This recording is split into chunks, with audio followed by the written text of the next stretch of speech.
Hi everyone, this is Mrs. Reese. I'm going to be demonstrating the alto saxophone. The alto saxophone looks like this. Do it like this so it's not sporty.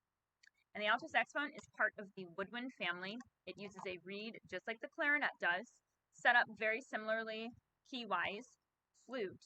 And the alto saxophone can be played either to the front or off to the side. It's personal preference or director preference. To me, either way that's more comfortable for you when you get the best sound.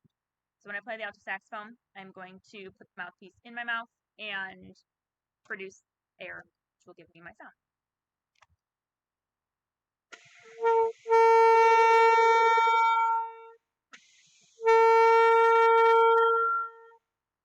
The alto saxophone can play high notes, it can play low notes, it can play mid-range notes. Beyond the alto saxophone within the saxophone family, you can also play the tenor saxophone or the bari saxophone. We usually start people on alto and then progress from there.